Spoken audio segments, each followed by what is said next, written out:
Protect your DNA. BioPQQ can promote formation of new mitochondria. Infowarsstore.com.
He's not a tough guy. He's a bully and he's a bitch. He's a punk.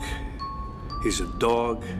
He's a pig. And he can suck my He's a con, a bullshit artist, a mutt. I'll meet him in a hotel room any day of the week and give him a Louisville slugger. I'd like to punch him in the face. Kiss my mother ass, you bitch punk sucker.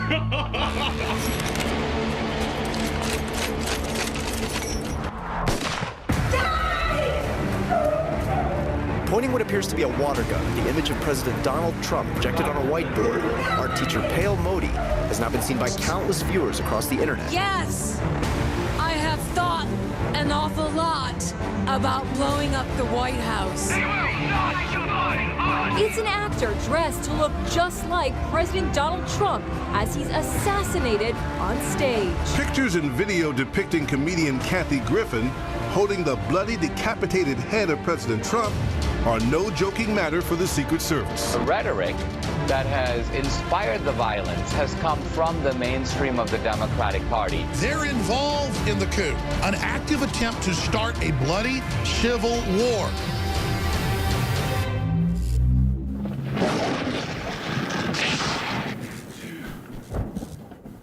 David Knight here with Dr. Jerome Corsi. He's here in Austin. He's our Washington, D.C. bureau chief. But today he's here working on the setup of that bureau. And I wanted to talk to Dr. Corsi about what we just saw there and about a clip that I saw earlier today on CNN. I think, Dr. Corsi, the issue here is, where does the line on free speech drawn? Do we allow people to incite violence? And we're going to play a clip for you from CNN. Absolutely amazing what was said and the non-reaction from Wolf Blitzer as well as the reporter on the scene. Well, David, this is not what the First Amendment's about. The First Amendment is about the ability to express any ideas. I mean, you can certainly object to the policies of the Trump administration. You can't, though, call for violence. You can't say, we're inciting, we want people to imitate us with, shooting water guns at Donald Trump or beheadings.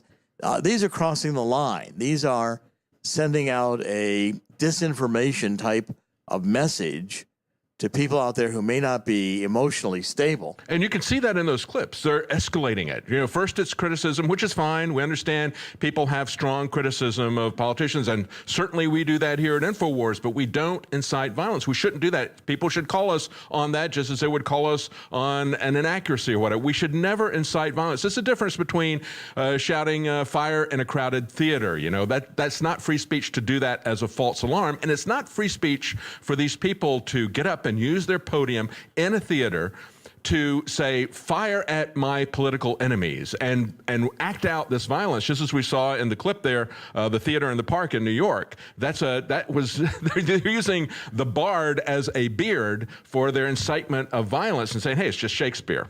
Well, the classic definition of free speech is you have to tolerate speech that you don't want to hear, that is offensive to you or you don't like, an opinion. But as long as it's an opinion, as long as I'm stating a view, I'm saying I think this about a public policy, you're permitted to do that. Yeah. Now, we've got to understand the classic techniques of disinformation. Once you begin to desensitize a population that violence is acceptable, and you're doing it through these act-out scenes, which are really, play imitation, but they're communicating a message that you're desensitized to it's okay to have violence against the Trump administration. And look at the left. I mean, the left is completely intolerant. They don't want to hear speech that, even in pure speech, policy terms, that they disagree with. That's right. They're intolerant. They want to shut that down. You can see that in the universities, where the universities are determined to have safe spaces and speakers who disagree with their leftist ideology. I mean, this now has crossed over into a form of Marxism, a form of socialism or communism, which is completely antithetic to free speech. I want to play for you the clip. You haven't seen this clip from CNN, because I think the whole point that you're making here, how they become desensitized to the violence, the question is, has CNN, has Wolf Blitzer become desensitized to the violence? They talked to a person. We're going to play this clip for you. I think we've got that ready now. We're going to play this clip for you where they go out and they find somebody who knows this shooter, and I want you to see what he says, and I want you to see their reactions. Here's that clip. All right, stand by, Art. We're just getting some tape in of an acquaintance of James Hodgkinson, the 66-year-old shooter, describing some of his political, perhaps, motivations. Listen to this. I just want to let people know that he wasn't evil, that he was, I guess, tired of some of the politics that are going on. That's what we just heard. Perhaps he wasn't evil, just tired of the politics that's going on. Tom Fuentes, the FBI, the lead there we go. That's it. Right no talk back, no pushback against that. And of course, if I was a reporter there, or I would have a question about that. If he said, well, he wasn't evil, he just shot a bunch of people who were unarmed playing baseball. I don't care about what his politics are. I don't care that he's tired of hearing about politics. You don't pick up a gun and start shooting. And if somebody says something like that, why doesn't the reporter on the scene question him about, what do you mean that's not evil? Why doesn't Wolf Blitzer say that? Instead, they're desensitized as they're desensitizing you as to what's going on. Well, it's a shocking clip. I mean, when you see CNN really, in a sense, endorsing that because someone doesn't like the politics of Donald Trump, it's just the way it is. It's excusable that they take a gun and go and try to kill congressmen, firing 50 rounds to try to kill a bunch of defenseless congressmen playing baseball. Now that's but see, all of a sudden it becomes acceptable in the left's view for Wolf Blitzer to say these outrageous things or not to object, or to say nothing at all. Just to say, yeah, hey, that's it. In the left's view, it is delegitimate. Everything Donald Trump does is delegitimate. They don't accept the presidency. They don't accept that they lost. In other words, it's the same thing as they do on campuses. If you're not articulating the left's ideology, you can't be permitted to speak. You're going to be criminalized. Same thing that the communist Chinese did with thought reform. You're going to be put into a camp until you think right. And you can see it all the time with the left. I mean, they wanted to criminalize anyone who doubted that there was a climate change. Well, first of all, they had global warming. The data did not support the Earth is warming up, so they morphed it, and now it's climate change. But again, we got to hide the decline. They said it's ideology. It's ideology, and you're not allowed to oppose that. And if someone starts shooting or imprisoning climate deniers, in the left's view, that's completely okay because you're illegitimate. That's right. Use the RICO statutes against people, confiscate their property without any trial or accusation, just as they would if they were coming after organized crime, just as we've seen them do in the past against abortion organizations, anti-abortion organizations, pro-life organizations. And that's what they have called for in terms of climate change, because it's a religion to them.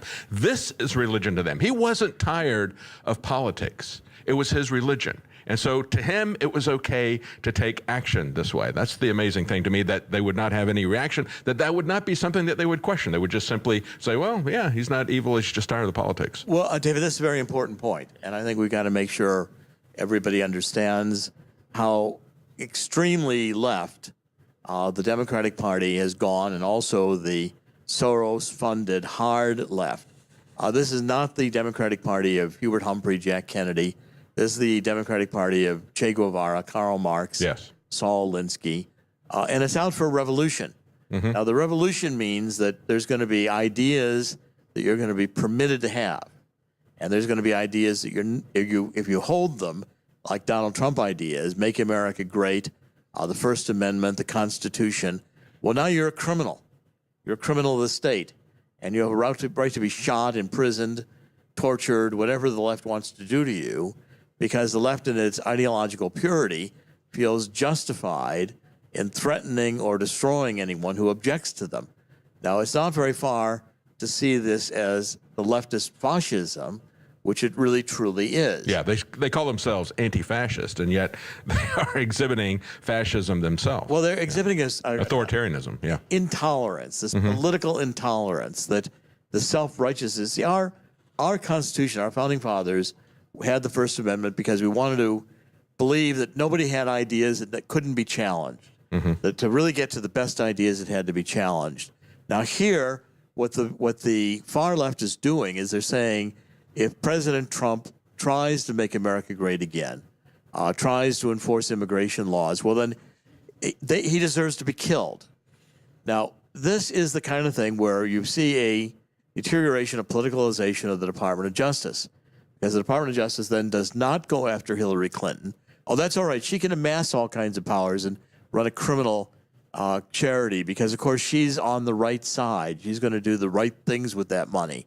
Okay, and they will not prosecute Loretta Lynch for interfering in the FBI investigation. That's right. She's above reproach, above prosecution. But they'll take a completely vacuous, no evidence meme like this Russian collusion, and knowing it has no evidence, they will now morph it so it's no longer just Russian collusion. Now it's that Trump obstructed justice by firing Comey.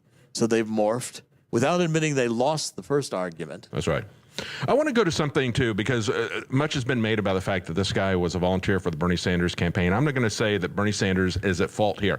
However, last week, I played for you Bernie Sanders in a hearing, a confirmation hearing for an individual who was being put up for a position on the Office of Management and Budget. He was a Christian. He had written for a university in defense of something that they had, and he had quoted their statement of faith about how Islam was not a true religion, that was a false religion and so forth. Bernie Sanders said that disqualifies you from having a job in the government, having a job in the Office of Management Budget. He said, that's Islamophobic. I will not tolerate that. And he continued, and the guy says, well, I'm a Christian. That's my private view. And he kept interrupting him, saying that's absolutely intolerant. This is Bernie. This is the intolerance of the left in terms of the First Amendment. We're going to talk about the First Amendment. You have a right to free speech. You have a right to the free exercise of religion. Bernie Sanders shut that down. And the guy came back and said, well, you understand that as a Christian, I respect other people. I don't want to do, I have religious views that I hold dear, and I will express those religious views, but I don't want to punish anybody who doesn't share those same views. And that truly is the basis of the First Amendment. And the First Amendment was created by Christians who had Christian values. It's based on a Christian foundation, a tolerance. And yet Bernie Sanders got furious with this guy, and after interrupting him multiple times, says he is not going to get my vote for this position. He is absolutely not going to be allowed in government because he holds Christian views. He couldn't get that guy to deny his Christian faith, and so that would disqualify him from being in Bernie Sanders' narrow view of what a government worker should be. That is the intolerance that we've seen just last week from Bernie Sanders and his supporters. Well, and the violence is right behind it. I mean, you want to run a bakery, but you don't want to produce a cake for a LGBT wedding. Well, you need to have they'll close your bakery down. That's right. They'll prosecute you. Yeah. The men with uniforms and badges will violently enforce that if you don't shut it down. And then, you get Black Lives Matter. And, of course, it didn't matter to Eric Holder or to President Obama that the memes there, hands up, don't shoot, didn't happen. Was not the fact. They still went out to make this an anti-police effort, very much socialist, communist funded, Soros backed. And so now you've legitimized violence against the police. Yes. And to look at all the police shootings we've had, because The message is out there in classic disinformation. You know, President Trump is trying to fight this without fighting it against knowing the skills or being able to handle a disinformation campaign. I've been tweeting extensively that there's 2 or 3 things you've got to do to get a hold of a disinformation campaign. You won't do it by refuting it. Mm-hmm. So they've said there's no evidence for the Russian collusion meme. Well, it doesn't stop because it's not evidence-based. It's an ideological determination that the left is going to tag you with having stolen the election from Hillary Clinton, whether it was true or not, and they're going to blame the Russians. And they just keep on repeating it in the tactic of Goebbels. Keep repeating a lie, say it loudly, say it long enough, and it becomes the truth in the public's mind. And hold a lot of inquisitions, you know, put people under hours and hours of examination, and then see if they can make any mistakes or change the subject. Well, you don't have a right of privilege, you know, Attorney General Sessions. We want to know what you said to the president. Well, Eric Holder didn't tell what he said to the president. Eric Holder was in contempt of Congress. That's okay with the Democrats, this double standard. Mm-hmm. But the point I want to make is that Obama got across, people understood in the streets that he was saying to the black communities, the police are your enemy, which legitimated then in the minds of many of these people who are so far either unstable or far to the left that they could take guns and shoot police, which they did, sitting in squad cars and other assassinations, cowardly assassinations. And the result is that the police then are less able or less anxious to go into black communities and actually enforce the laws, which are badly needed by the vast majority of law-abiding citizens in those communities who want active and depend on active policing in order to live peaceful lives. But and I think also they shut down any true oversight of the police, because as we've had Frank Serpico talk to us, and he said, look, in any organization you have, any human institution, you're going to have good people, you're going to have bad people. The question is, can the institution itself reform it? Can it pull the bad people out?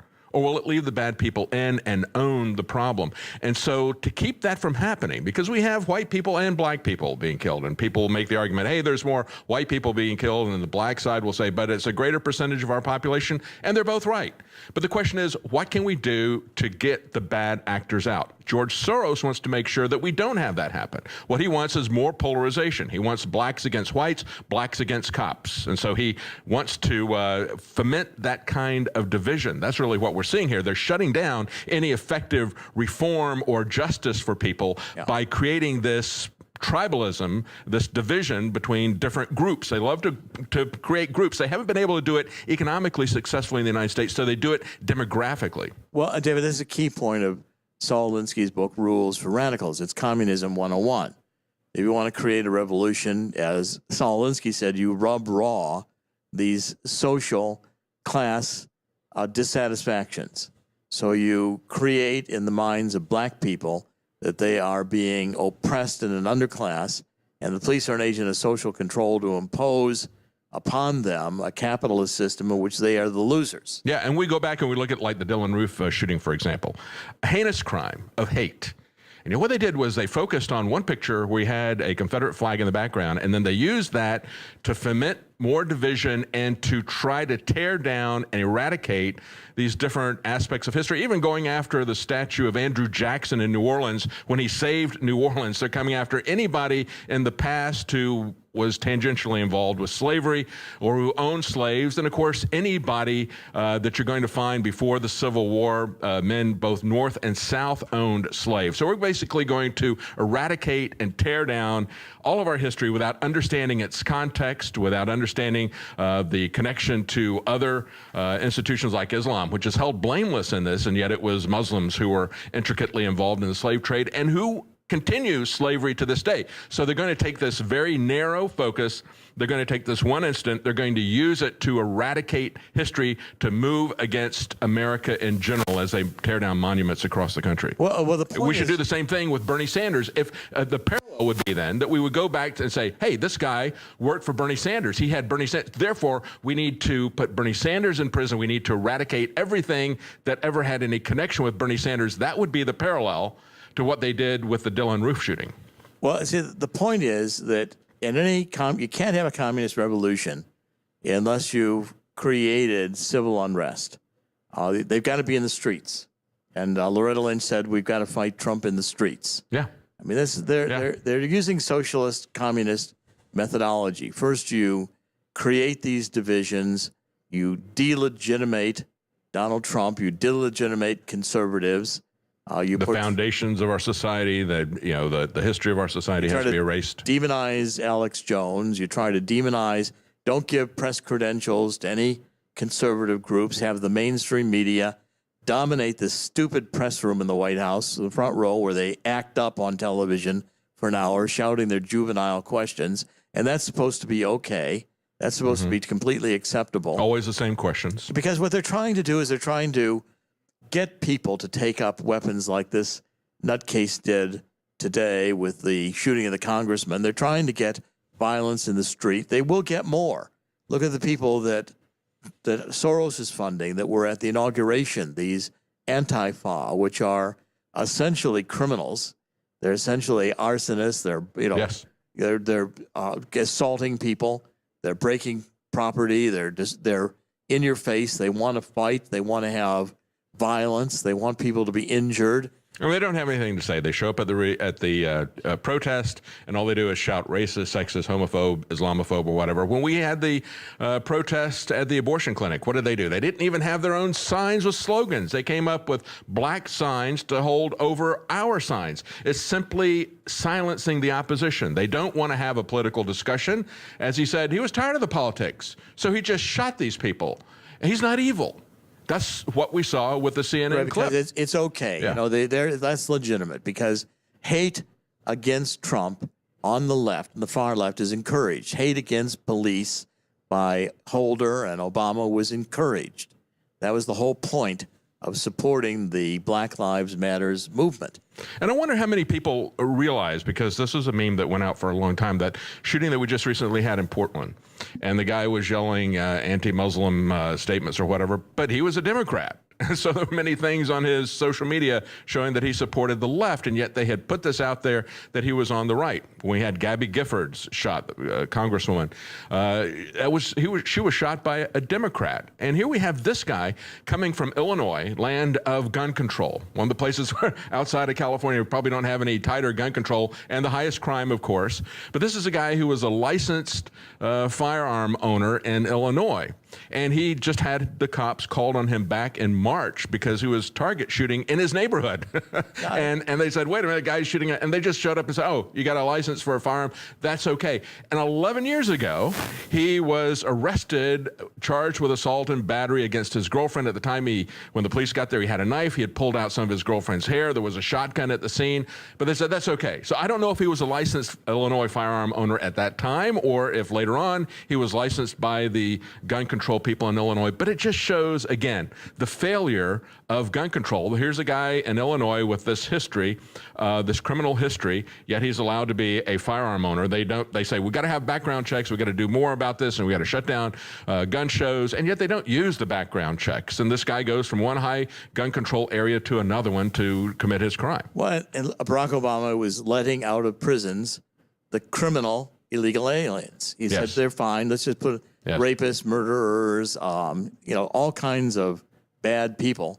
Just said, oh, well, you can go free now. You're illegal and you've committed a crime, but we're not going to hold that against you. They get a pardon because they broke the law to come here illegally. And this is the underclass where their violence by the left is considered to be legitimate against the capitalist state. So in Barack Obama's minds, these murderers, rapists, illegal immigrants are victims, and so therefore they're heroes when they kill, rape American citizens, steal, kill people on the highway, drunk driving. That's all signs of valor to the left. Because you see, as soon as you've demonized America, as soon as you've demonized anyone who believes in traditional American values, then the unleashing of any force that'll kill them, threaten them, Black Lives Matters, illegal immigrants, bringing in wave upon wave of unvetted Islamic from the Middle East who are potentially going to turn some of them into terrorists without any attempt to say, have these people been radicalized? What's the possibility they're going to become radicalized? That's the problem, is that the left wants the violence. It's hard to get that across into your mind, but the left wants insurrection. They want civil war. They want if you shootings. can't do that economically, do it demographically. And if you don't have the division in America demographically because you've got too much of a melting pot, import the division. Bring people in who don't want to assimilate, people who want to retain their language, people who want to retain their separate culture, their separate religion, and are going to self-ghettoize and not become a melting pot. We're not even going to have a tossed salad. What we're going to have is a civil war here. And you have to appreciate that the left felt that they had won. They felt that Hillary Clinton was going to win, and they were going to have destroy American energy companies, including coal, with the Paris Climate Accord. And as you're looking there, that is Congressman Scalise being hauled off. He was shot in the hip. And we should point out, of course, too, that what stopped that attack, what kept that from being a slaughter, according to Senator Paul, was the fact that we had guards for Scalise because he's a House Minority Whip. He has special security protection, which even the congressmen in Washington, D.C. don't have. But again, you got a guy who comes from Illinois, gun control district, goes to Washington and is able to shoot at congressmen who don't even carry guns there because this is, after all, Washington, D.C. Right. And David, the threat to the far left that Donald Trump represents is that in making America great again, he's going to create jobs. I mean, the left has reveled in Obama having 94 or more million Americans who could work out of jobs. They have reduced the income levels of middle America. As I've been fighting on this Fannie and Freddie issue, the GSEs, the mortgage companies, we revealed the Treasury documents from Treasury Secretary Geithner that Obama was going to reduce America into a nation of renters. They were going to say, yes, home ownership is no longer part of the American dream.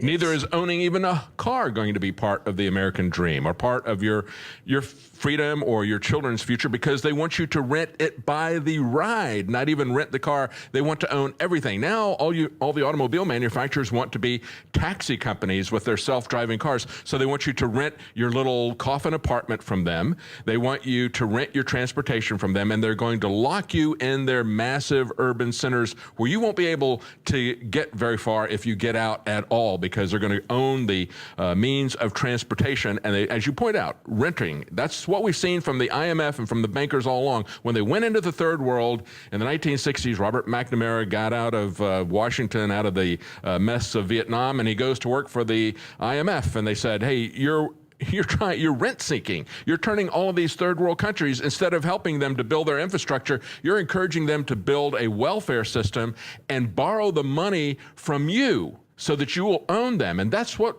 we are. We are on an easy payment balloon note from the Federal Reserve, and they're about to pop that balloon on us. Well, globalism is slavery for the vast majority of people. That's right. It's and debt us all to the banks. A global economy, a global currency, go beyond the Federal Reserve, which is another completely illegitimate institution, as well as the income tax, both of which were completely illegitimate outside the Constitution, imposed by Woodrow Wilson, another, maybe one of the first of these globalist progressives, who had this idea of, the rich will be rich and the poor will be poorer, and we all go into this globalist world. Well, Trump threatens that. Yes. Because the successful communist revolutions have been in economic stress. Russia during World War I. Remember, the Nazis were National Socialists. They were socialists. That's right. Coming out of the World War I economic depression of the Weimar Republic, which was used by Hitler. He was a socialist just like Stalin. He thought that Stalin made a tactical error by taking over the businesses before he actually got complete control. And so Adolf Hitler said, no, that'll be the last thing that we do. We're going to let them work with us. We're going to have a public-private partnership with these corporations. And that made him stronger than the Soviet Union. They did their central planning and they screwed things up. But they were both socialists. They both had the same end goal. They were both authoritarians. And to produce their revolutions, they had to have people in the streets. Yes. And that's, again, the model, the Alinsky model, that Obama has been using. I've been warning about it since he first came on the scene when I wrote The Obama Nation. Pointed out his mentors were like Frank Marshall Davis, complete communist, that he himself had internalized the Saul Alinsky radicalism, which is, again, Marxist.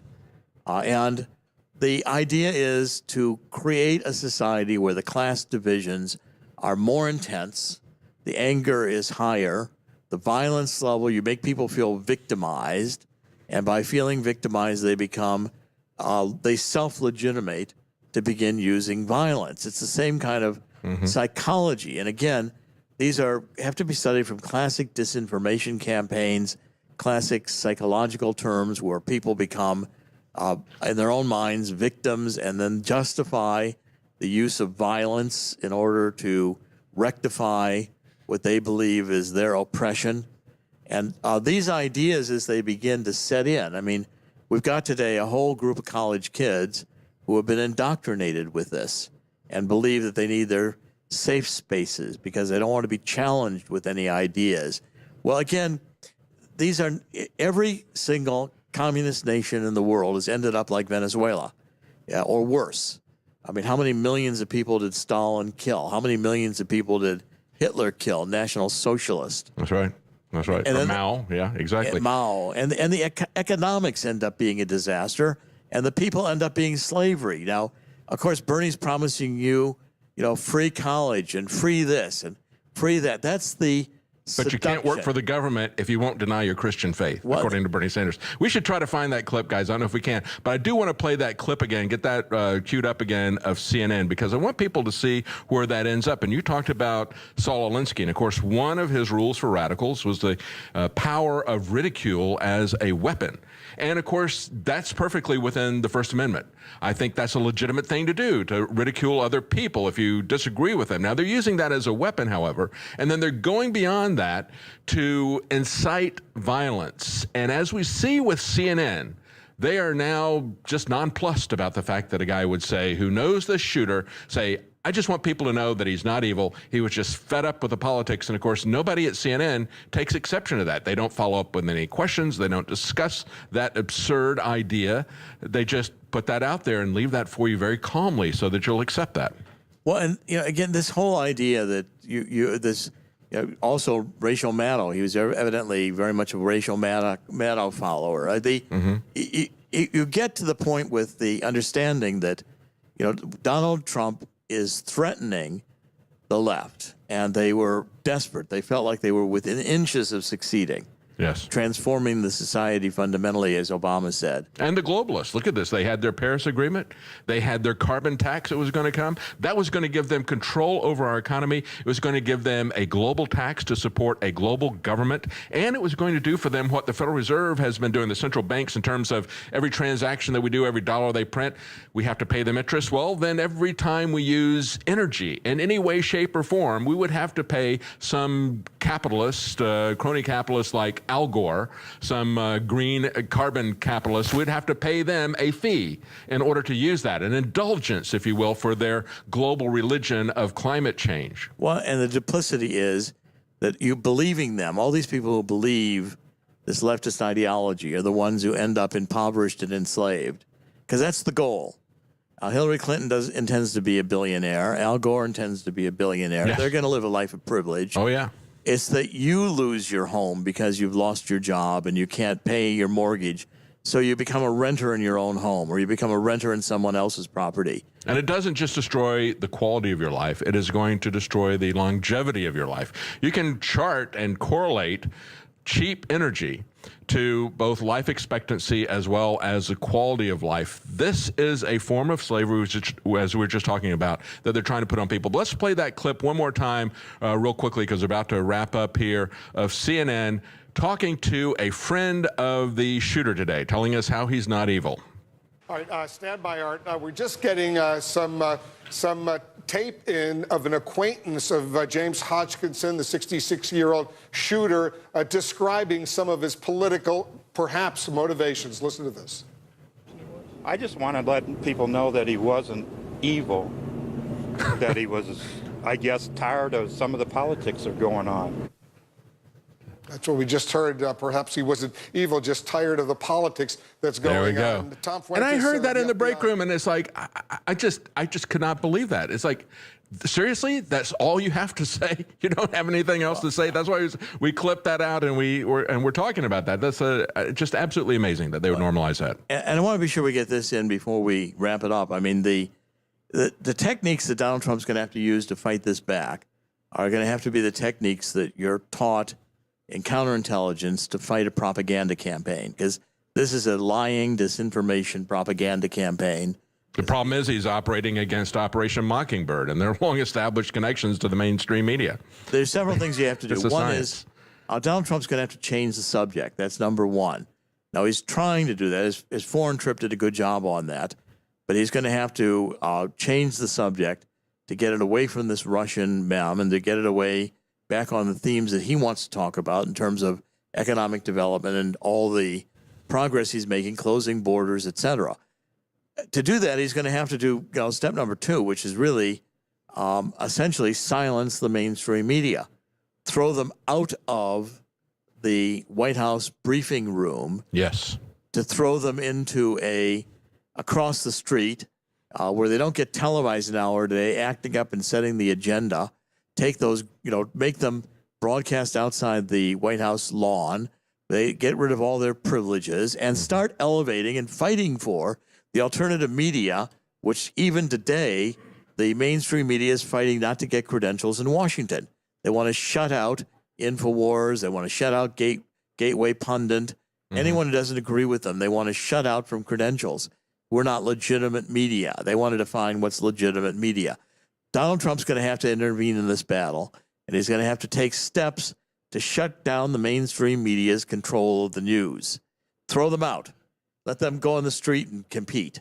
I think when you're talking about the fact that he's got to take over the narrative, we saw FDR use the new media, the radio, to speak directly to the people, to have his fireside chats. But he didn't just talk about the fact that he had got elected, and it was great that he got elected. He used it to talk about issues that were clear to him. We've had Donald Trump now seize the new media, Twitter, social media.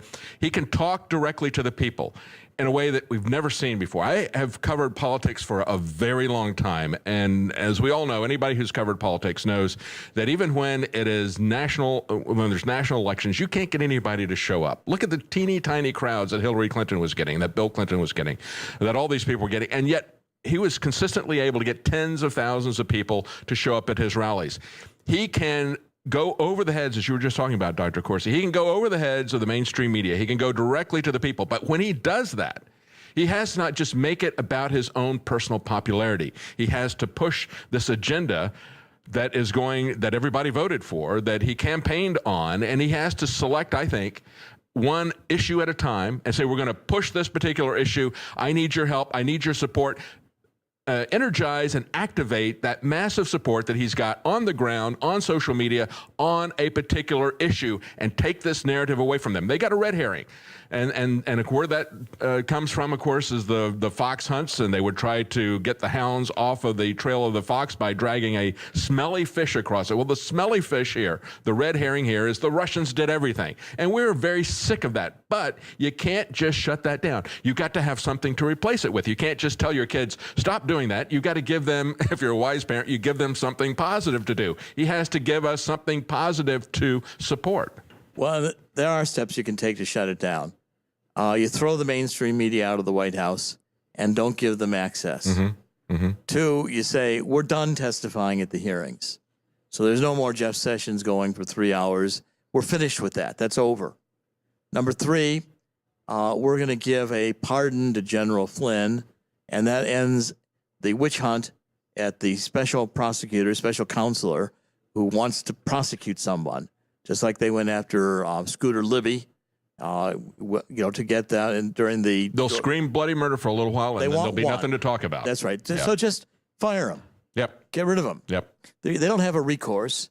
As president, Donald Trump is in charge of the Department of Justice. He can end investigations and he can begin them. The next thing he does, he convenes grand juries against Hillary Clinton and the foundation, against Podesta and Hillary for the money they took from Russia, against Loretta Lynch for her intervention to stop the email.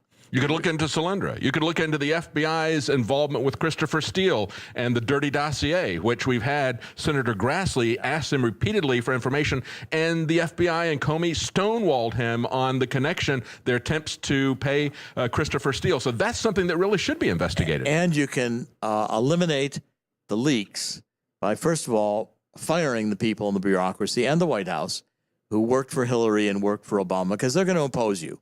They're radicalized. They're far left. They're going to oppose you. And the way to do that in government bureaucracy, get around civil service, is you just reduce in force or close departments. Close the Department of Energy. We don't need it. Every other department cut by half. Cut the White House staff by half. Get rid of the people. Start with Priebus. I'm at fire Priebus. I think I'm sounding like Cato in ancient Rome when he every Carthage must be destroyed. Well, I'm saying Priebus must be fired. Priebus must be fired. I'm saying that over and over again. Get him out of there. He's and get control of the RNC money so that Congress knows and the Republicans know they're not going to get any money if they want to oppose the president's agenda. You'll run candidates against them. You're not going to get. They're not going to have. Ryan and McConnell don't have the goodies to hand out anymore. Let's see how powerful they are in Congress. Get your agendas moving through. But the 3 steps basically are: you've got to change the subject, you got to silence the mainstream media, and you got to counterattack. That's right. And Trump has all the powers. The presidency has enormous powers. He can't sit there in the White House and not understand that this is not Wall Street. This is not New York. And they're not going to scream any louder if he were to do those 3 things than they are right now. And they'll scream for a little while and forget about it. Nobody cares. Yeah. The vast majority of America are on Trump's side. And that's, again, why the left and the mainstream media are so desperate to control the agenda. And we do something decisive, like pulling out of the climate treaty or firing Comey, which everybody would have been happy, I think, Democrat and Republican, if he would have done it on day one. Of course, the Democrats would have come back and said, well, wait a minute. Let me take that. I mean, okay, fire Comey. And so, what you do is you got the press, mainstream media, in that little tiny stupid room where in the White House, which is the press room, which used to be Jack Kennedy's pool, where he slept naked with Fiddle and Faddle, and go look him up. And, they pave that over and put this into a stupid press room. It's dirty. It's small. Rip out the seats. Throw away. Get them out of there. Because as soon as Comey's fired, they start immediately popping up the questions to make the issue, did you obstruct justice firing Comey? If they're not in the White House press room, if they're out there in the street, nobody listens to them. They have a hard time building a story because they don't get you to respond. You give them a platform, you give them a little monopoly. They've got a little trade guild going on here that they control very tightly and to give them a special privilege. Yeah. And you answer. You don't have to answer their questions. You don't have to say a thing. You're the president, and if they don't like it, tough. Let them go on and complain about it for an hour but they don't have your statement to build the narrative on or to change the narrative on to make it the next day's news cycle. And Donald Trump's going to have to understand that Washington is about power. It's about news cycle control. It's about agenda control.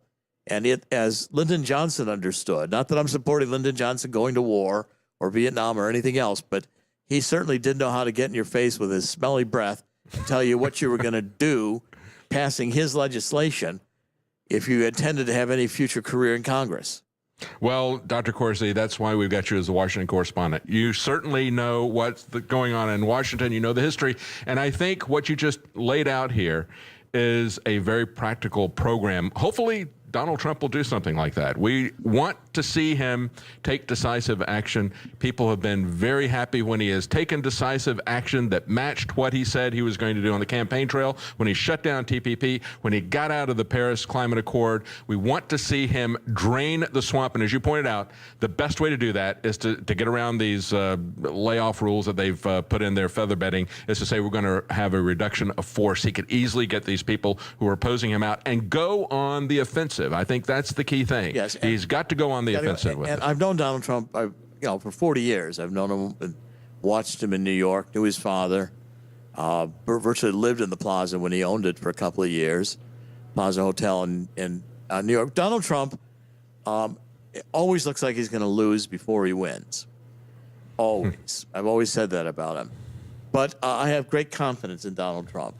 because while he's learning, and sometimes he just doesn't imagine that Washington could be, the cesspool it is, and the, and the power place it is. It surprises everybody. Mainstream media is going to no matter how low your opinion is, it continually surprises you, doesn't it? It can't be low enough. It can't be low, and corrupt. Yeah. And and evil and lying and all. And once he gets this idea in his mind and understands that doing the right thing isn't going to get him anywhere in Washington, they're going to do everything they can, the Democrats, the socialists, the communists, to destroy him, destroy his agenda. And if you face a deep state coup, which this is, just like we told Jack Kennedy, tried to explain this to Jack Kennedy when I was a child. People around me certainly did, adults, and explained to him that he was going to be killed because they couldn't block him, so he was popular. They'll just kill him. And if you look at Watergate, that was also a coup. It was the Deep Throat was the number 2 FBI guy that was pushing him. Well, actually, Deep Throat wasn't Mark Felt. Deep Throat was a bunch of people. Yeah, exactly. That's also another lie we could explore. But at any rate, the point is that. But the point they had law enforcement. They didn't have the tools that they have now. Well, and that's the thing that makes it so dangerous. We've even had the FISA court talking about. I want to make a little. Jack Kennedy didn't care. He had adrenaline. He had Addison's disease. His renal glands didn't work. The congenital spine to say he was taking shots every day that were massive amounts of amphetamines and who knows what else, cocaine and everything else into them, just so he could feel no pain and walk. He was going to end up his life in a wheelchair. So you tell Jack Kennedy you're going to be assassinated. It wasn't all that bad an idea to him. Mm-hmm. And he wasn't going to stop what he was doing or protect himself. Now, Donald Trump's got to take it a little differently. He's got to understand that the next step here is if they can't destroy him, they can't impeach him, if this doesn't work, the next step is they just kill him. And when it's done, it'll be, the CIA and the various agencies and the other within the government who decide that he's got to go because they too, with this leftist mentality, holdovers from Obama, holdovers from Clinton, decide he's illegitimate. Mm-hmm. And that they're doing something for the nation to eliminate him. And they're tired of the politics. So it's not evil to kill him, as we just heard from the friend of the shooter, and as CNN quietly set aside and let them say, let's just repeat it. The generals and the Pentagon and the generals and Allen Dulles, who Jack Kennedy fired, all thought he had to get out of the way so they could fight Vietnam. And they were going to pick a president, Lyndon Johnson, who would fight it for them. And if Kennedy had to be killed, tough luck. This is how the deep state works. Mm-hmm. And I'm going to actually try to, in the next few weeks, run a few programs on the Kennedy assassination so we can show some people how it's done. Because it's in the works. Oh, yeah.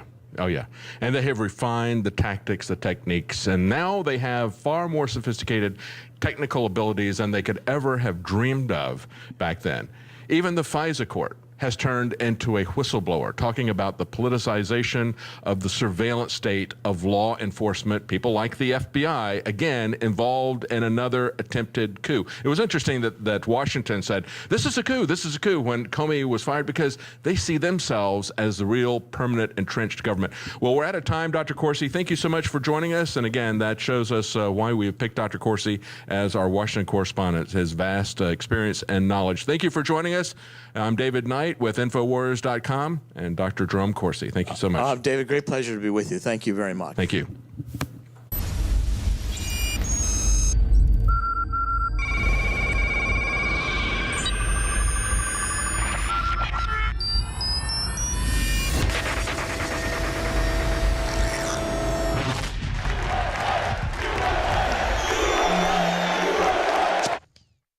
It's Paul Joseph Watson, and the t-shirt has finally arrived. Nothing triggers safe space snowflakes more than this slogan and my face. It is the new t-shirt from InfoWarsStore.com. Conservatism is the new counterculture. You've seen how much this triggers the safe space snowflakes. The left controls culture. They control arts. They control entertainment. They have the complete monopoly on culture, which is why conservatism is the new counterculture. We are striking back in the culture war. This triggers snowflakes like nothing you've ever seen in your life. You've seen how much they absolutely hate the image of my face and that particular slogan, conservatism is the new counterculture. This t-shirt is not only a conversation starter, it will trigger the holy hell out of leftists. It will make me incredibly happy. It's available right now. Get yours at InfoWarsStore.com.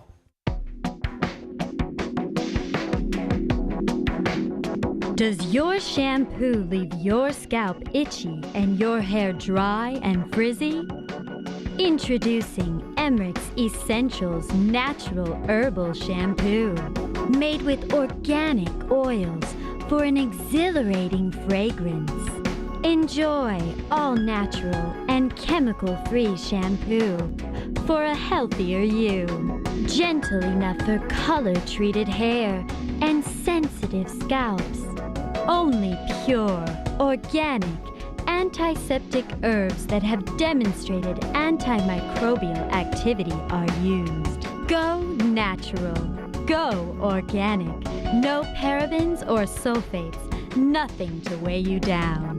Get cleaner, healthier hair with Emmerich's Essentials Tea Tree Shampoo.